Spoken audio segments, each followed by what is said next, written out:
Alam mo ba na kahit isa sa mga pinaka-healthy na pagkaing delata ang sardinas, karamihan ng tao ay mali ang paraan ng pagkain nito? Oo, totoo. Sa halip na makuha lahat ng benepisyo, madalas ay nasasayang lang dahil sa maling choices, mula sa pagbili, pagluluto, hanggang sa pagtatago ng tira. Kung iniisip mo na basta bukas lata at kain, solve na, naku, may mga sikreto kang dapat malaman. Ang sardinas ay isa sa pinakaabot kayang superfood na pwede mong idagdag sa iyong diet. Isipin mo, loaded ito sa omega-3 para sa puso at utak, mataas sa calcium para sa buto, mayaman sa protein para sa lakas ng kalamnan, at may vitamins na essential para manatiling malusog ang katawan. Pero eto ang problema. Lahat ng nutrients na yan pwedeng mawala kung mali ang paghawak at pagkain mo ng sardinas.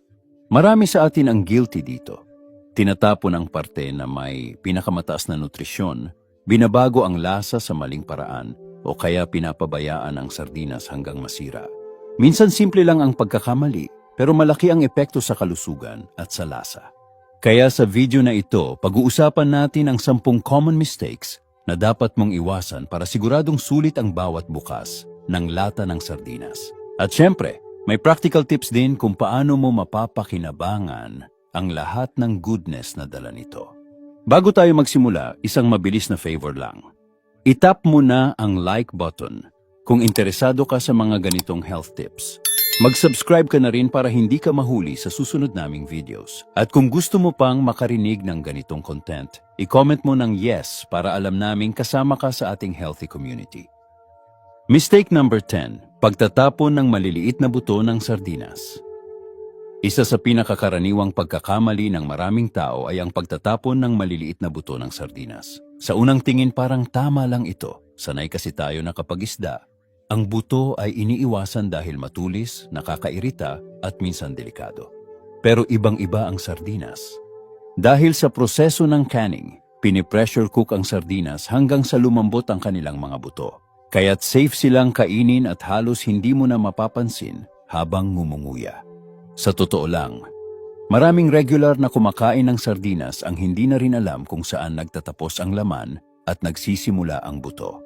Pero eto ang malaking sikreto. Yung maliliit na buto na yan, ang isa sa pinakamalakas na source ng calcium sa buong isda. Isang serving lang ng sardinas na may buto ay nagbibigay ng higit sa 1/4 bahagi ng araw-araw na calcium requirement mo.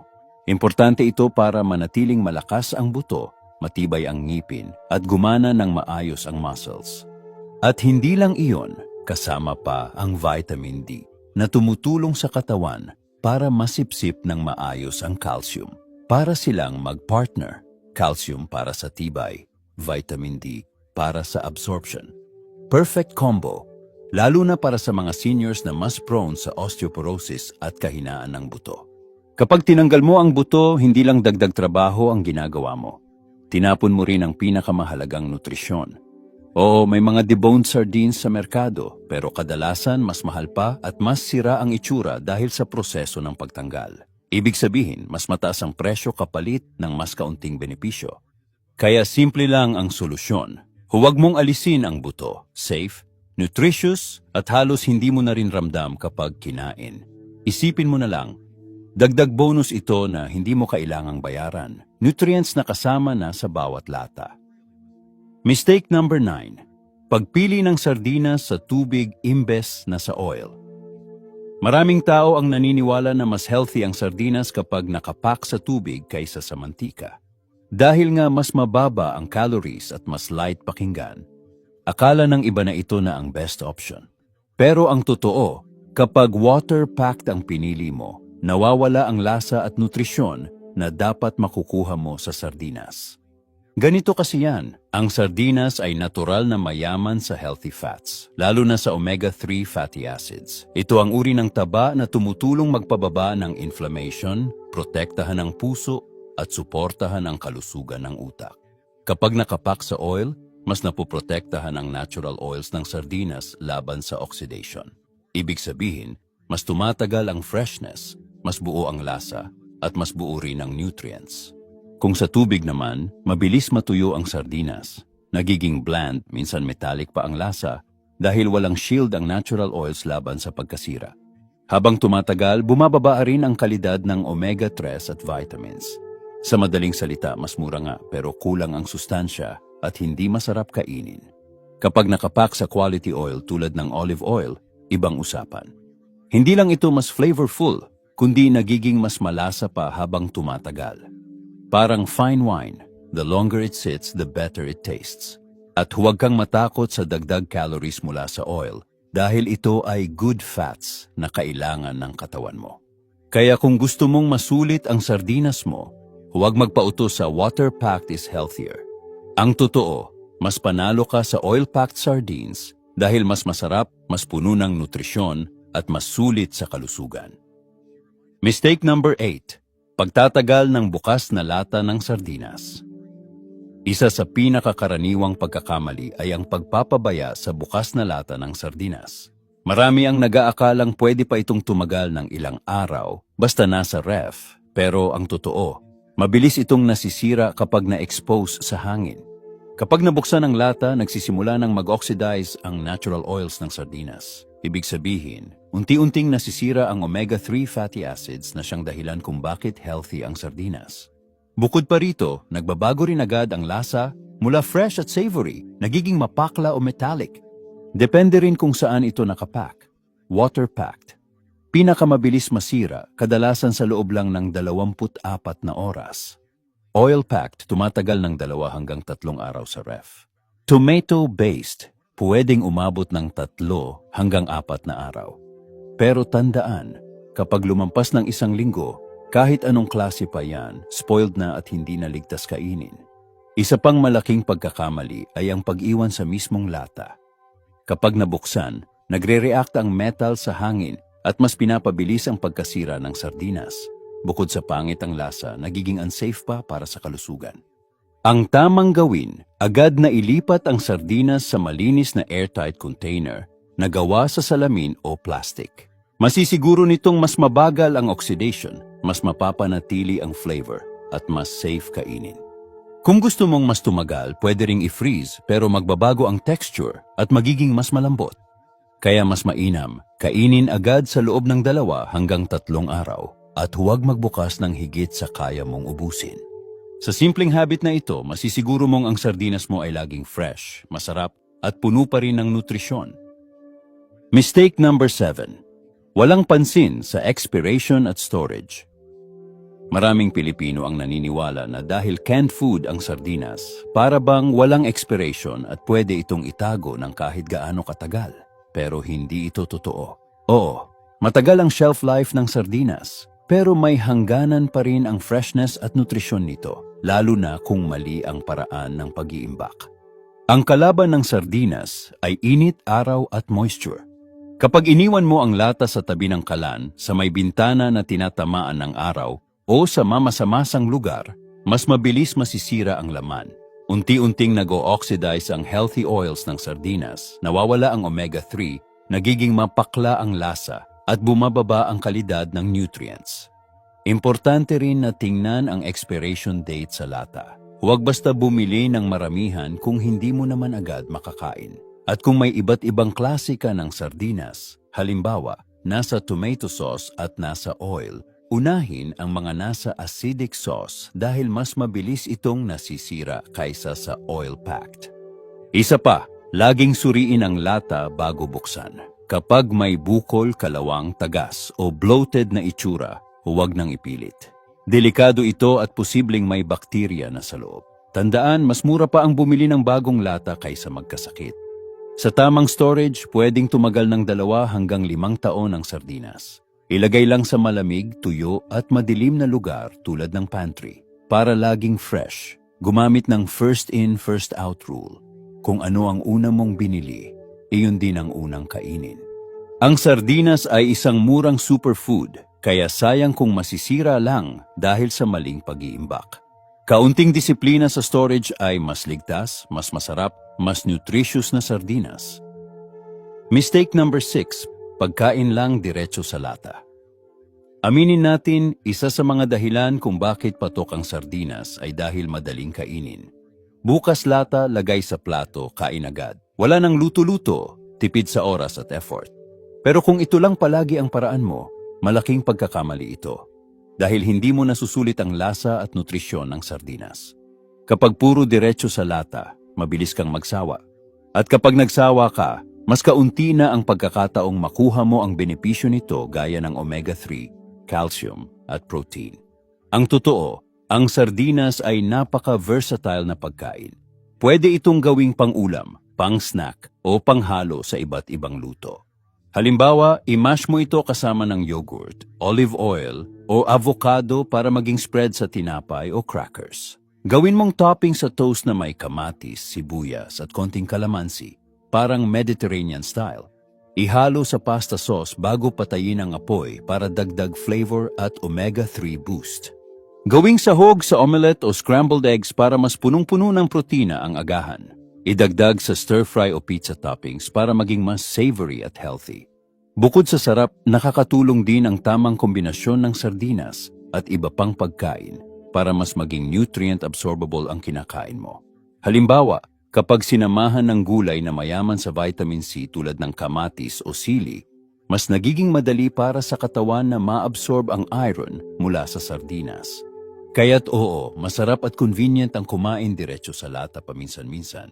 Pero kung gusto mong masulit ang sardinas, huwag kang matakot mag-experiment. Sa simpleng creativity, kaya nitong maging gourmet ingredient na parehong masarap at masustansya. Mistake number 5. Akala pare-pareho lahat ng sardinas. Maraming tao ang naniniwala na lahat ng sardinas ay pare-pareho lang. Basta lata ng sardinas parehas ang lasa, parehas ang quality. Pero malaking pagkakamali ito.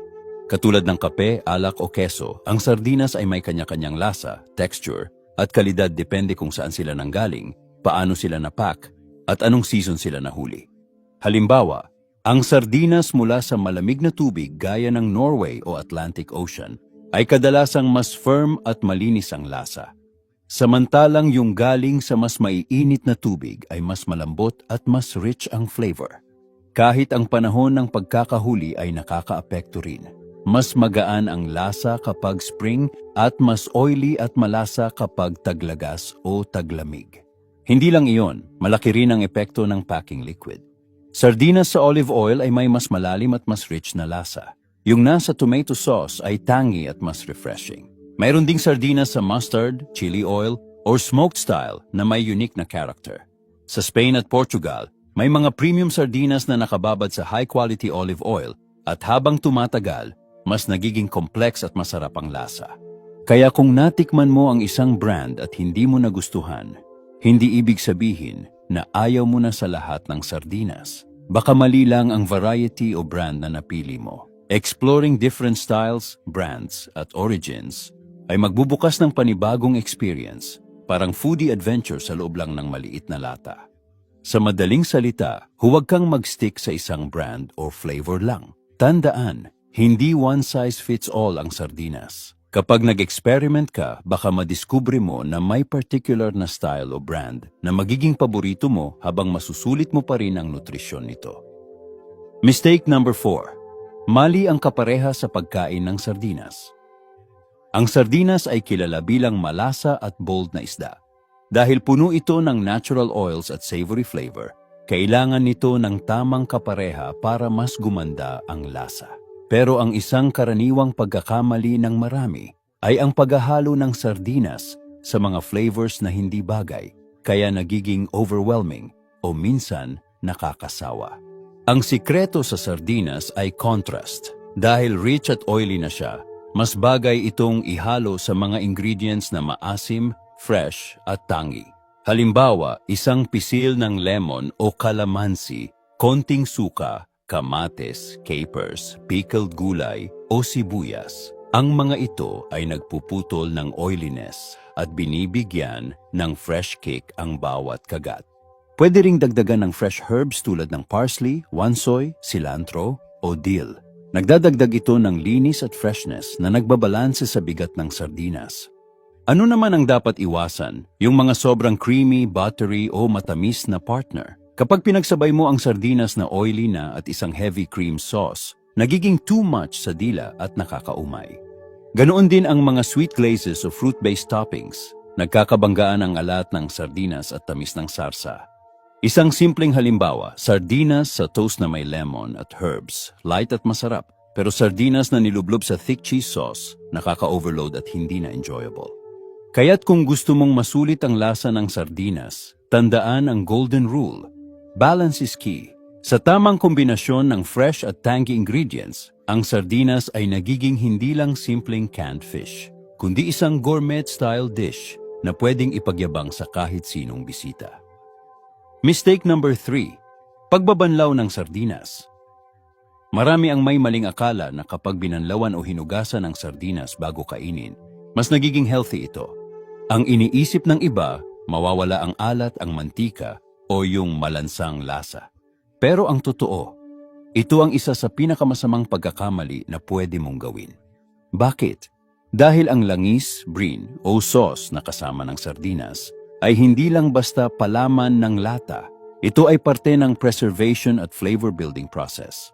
Habang nakaimbak ang sardinas, nagkakaroon ng exchange sa pagitan ng isda at ng liquid, yung healthy oils, omega-3 at fat-soluble vitamins, tulad ng vitamin D at E, ay lumilipat din sa sauce o mantika. Kaya kapag binanlawan mo, hindi lang lasa ang tinatapon mo, pati nutrisyon.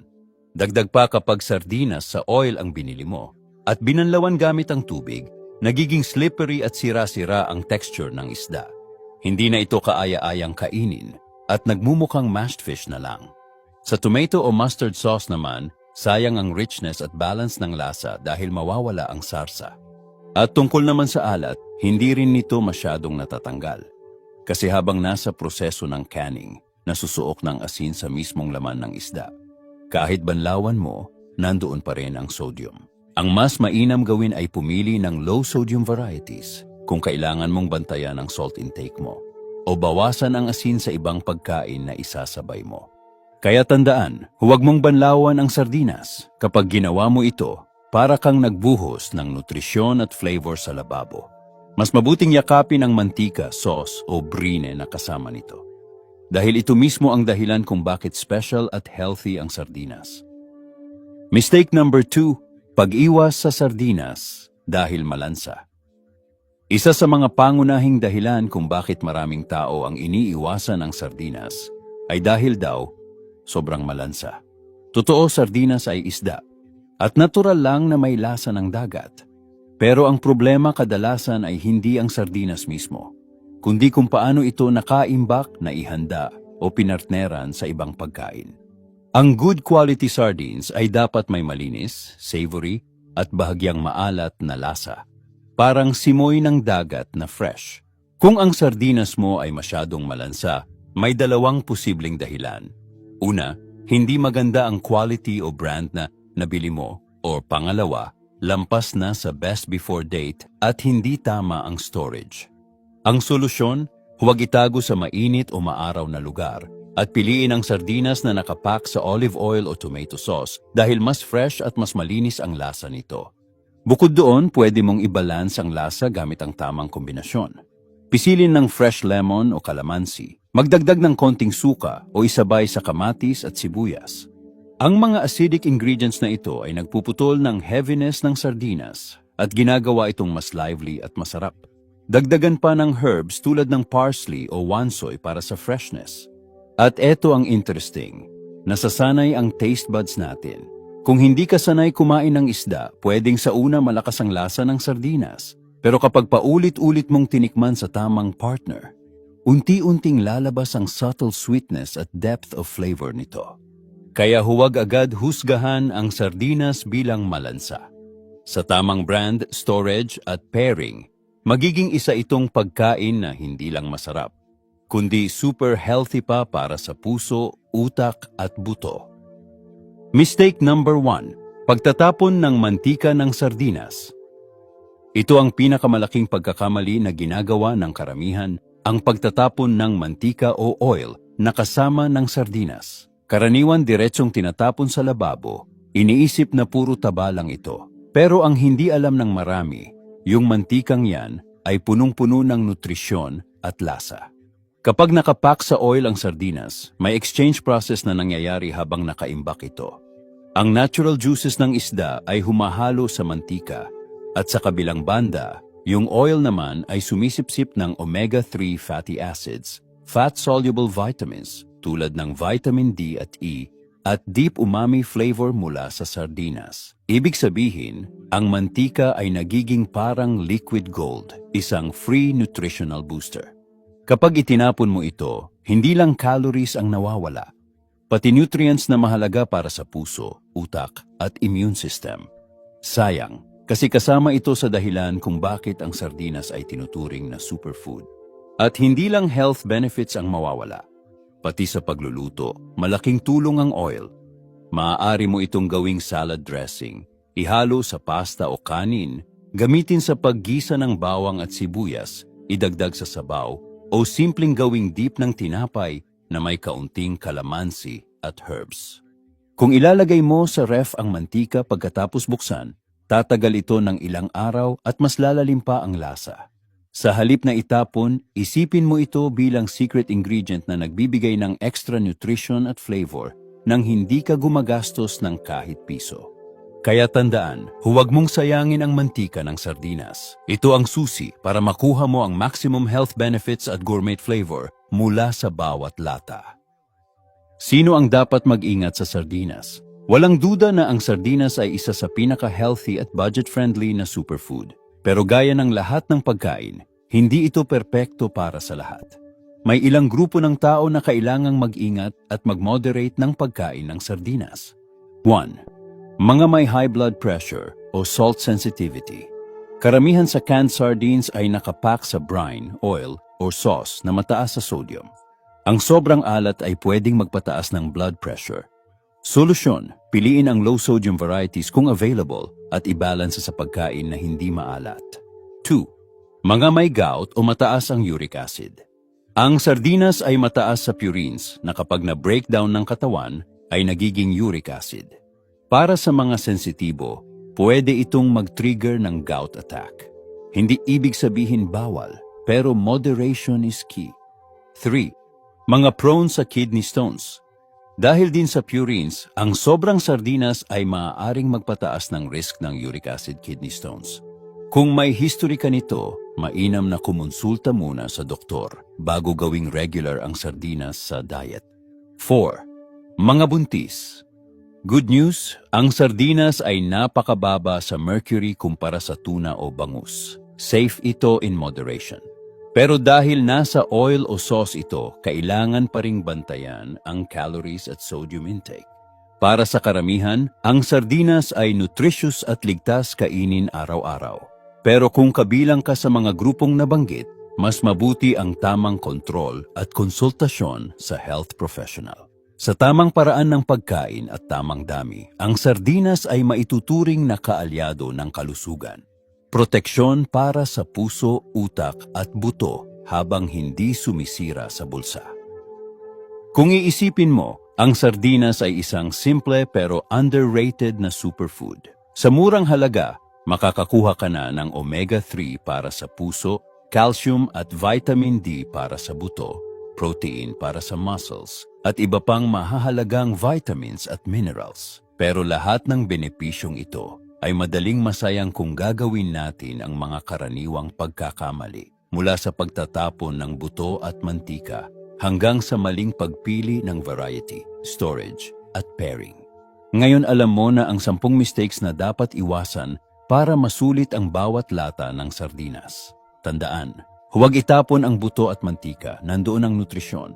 Mas mainam ang oil-packed kaysa water-packed. Huwag hayaang nakabukas ng matagal ang lata. Ilipat agad sa container. Laging tingnan ang expiration at tamang storage. Huwag matakot mag-experiment sa luto at pairing. Dagdag lasa, dagdag nutrisyon.